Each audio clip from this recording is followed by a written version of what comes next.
It's a story that has been called a treasure hunter's dream. The recollection of author Richard Kellogg of his friend Jake Stockard's discovery of a lost silver mine in Michigan's Keweenaw Peninsula. Richard's book, called A Wall of Silver, is a story that really begins back in the 1770s with an English geologist, Chippewa Indians, and a debt to be paid. The story takes you up to when Jake discovers an abandoned silver mine in the late 1920s. Then in the 70s, decides to share his wealth with the author. It's a story of intrigue and danger. Some say it's just that, a story. But when I sat down and talked with Richard about the book and the lost silver mine, his vivid recollections of dates, times, and conversations were too compelling to dismiss as just a tall tale. I came away convinced that there was a mine that was twice found, twice mined, and now twice lost.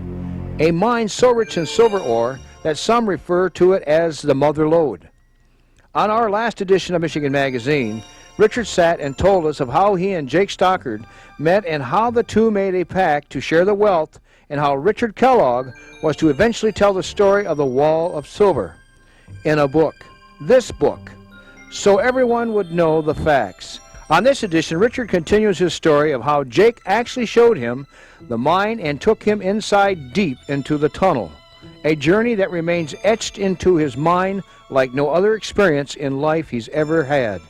I remember backing in, and when I got to the bottom, I didn't know I was at the bottom yet. I was sweating tremendously. I was just like swimming in my Arctic suit. It wasn't that cold, but it was right around 50. You had it tied to a rope to a beam that went down into the mine, right? Well, the rope was tied to the base of a tree, that's right. And you had to go down knot by knot that were about 3 feet apart. Yeah. And Jake was at the bottom waiting for me. And when his hand touched my shoulder, I was like, my goodness, here I am safe, Yeah. But even then, between the noises of the cracking rock and the earth breathing, yeah, it was very scary. I'll bet. From what I read in here, he had candles lit in there, and so you could pretty well see what was there. Tell us what your first, after you got to the bottom there, what was your impression?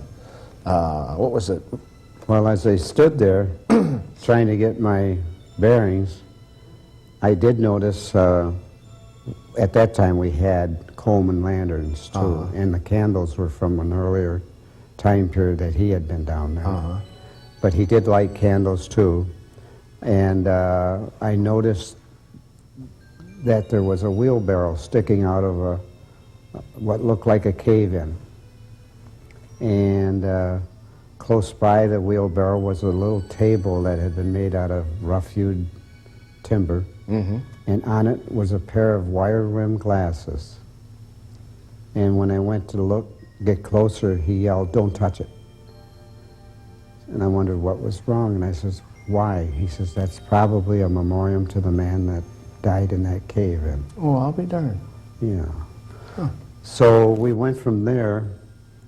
I followed him, of course. I didn't lead. I was not in no position to lead the way. And along the walls, about every 10 feet apart, were strange-looking lanterns. And I never heard of kerosene or anything back in those days that this took place.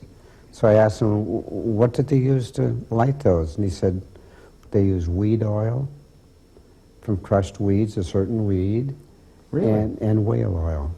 A whale oil I would heard, but not weed oil. I would never heard of that. I never heard of weed oil.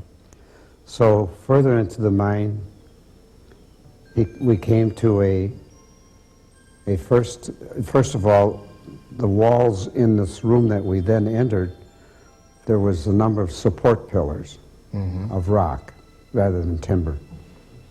And on the walls were similar lamps, and along one wall was all the tools that they used in the mine, but they were lined up so perfect it looked like somebody was going to return. My. Yeah. So it was really a potpourri of history, with all these different tools and strange-looking wheelbarrows. And then from there, we went deeper into the mine, and we turned into a room that had 17 pillars left in place. And some of the pillars, he told me, they were black, of course, at that time, and dove-colored gray. He said were solid silver. The whole wall? The pillars themselves. Oh, the pillars. Okay.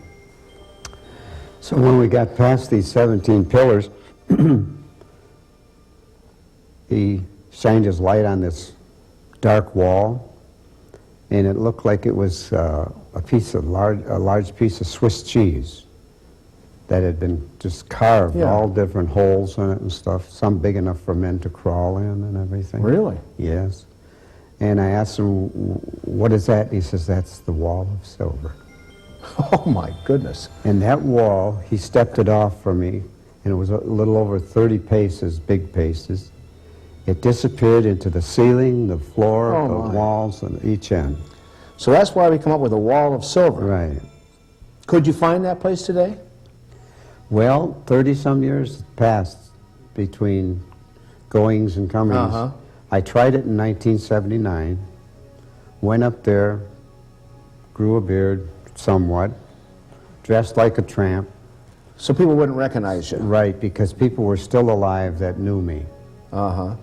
And in 79, I made an attempt to find the mine, and when I got to the area, I heard voices.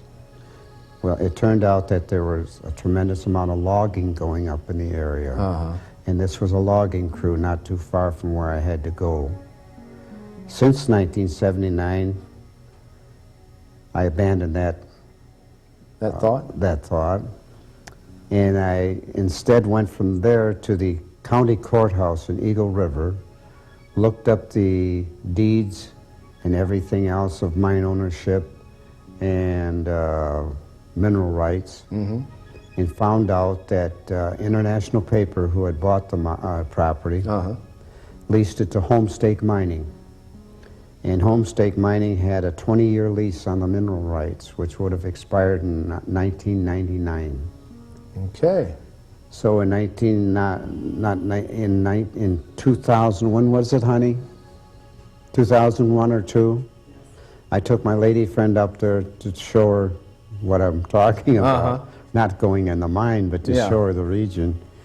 And we did find the marker, which is that cover right there. That's what you look for. So would it be below that? It's down near the base.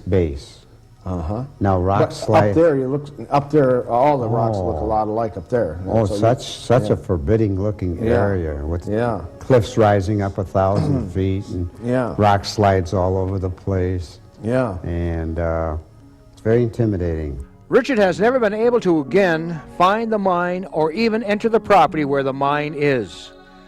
Jake, fearing for his life, sealed the mine himself and lived on an old farm until he suffered a massive stroke and died. His ashes were spread over the cliffs where the mine still lies hidden. Richard has attempted to legally gain access to the mine to try and recover the chest filled with gold coins that Jake left in the mine for safekeeping. Richard's intentions were to donate the proceeds to charity.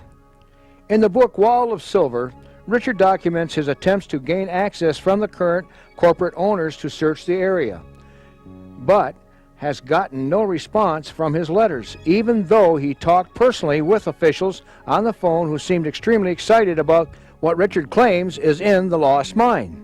Since then, the area where the mine is said to be has been posted and access denied to those venturing onto the now private property. Richard's hopes are to secure the property as a National Historic Site to preserve the history of the mine. If you are still skeptical about whether the mine exists or ever existed, let it be known that those that do find this lost mine will know Richard was there without a shadow of a doubt. Richard explains. Before I left that mine on that stormy night, I left my pair of World War II dog tags down in the mine purposely so that if whoever finds that mine can take one of those dog tags and show me that they were there, and that they should also take that dog tag to like Geographic magazine or any of the history channels and tell them their story. There is so much more to discover in this story of Wall of Silver. We brought you merely highlights that undoubtedly will stimulate the curiosity of those in search of this treasure hunter's dream. When the mine is found, Jake Stockard will finally find his place in Michigan history. But for now, his legacy remains only within the pages of this book, titled A Wall of Silver, and in the memory of his trusted friend, author Richard Kellogg.